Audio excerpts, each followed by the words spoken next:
Peserta gerak jalan santai tersebut dilepas secara resmi Wadan Lantamal Teluk Bayur, Kolonel Marinir Arianto Beni Sarana, dan ratusan masyarakat di Kota Padang tampak antusias dalam mengikutinya.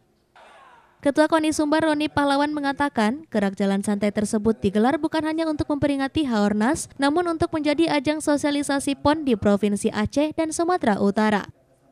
Sosialisasi tersebut untuk melakukan pengenalan atlet-atlet Sumatera Barat yang akan berlaga di PON tahun 2024 ke masyarakat. Menjelang PON 2024, KONI Sumbar telah mempersiapkan atlet-atlet secara matang, salah satunya dengan melaksanakan PK PON. Saat ini masih berlangsung pertandingan silat, gulat, dan selancar, dan setelah pertandingan tersebut akan didapatkan data-data atlet yang dapat diikutsertakan pada PON mendatang.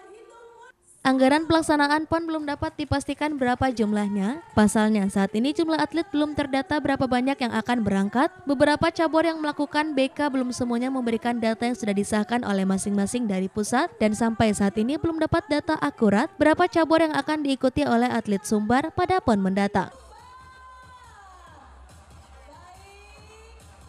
Kita pas dalam rangka Hari Olahraga Nasional Haornas tahun 2023, KONI Sumbar kita melaksanakan acara katakanlah seperti syukuran, sekaligus kita sosialisasi daripada PON di Sumatera Utara dan Aceh. Jadi itu tujuan kita, karena kita ini pas 1 tahun lagi insya Allah PON akan dilaksanakan tahun 2024 di tanggal 9 September 2024. Jadi ini salah satu upaya kita untuk melakukan sosialisasi terhadap event tersebut.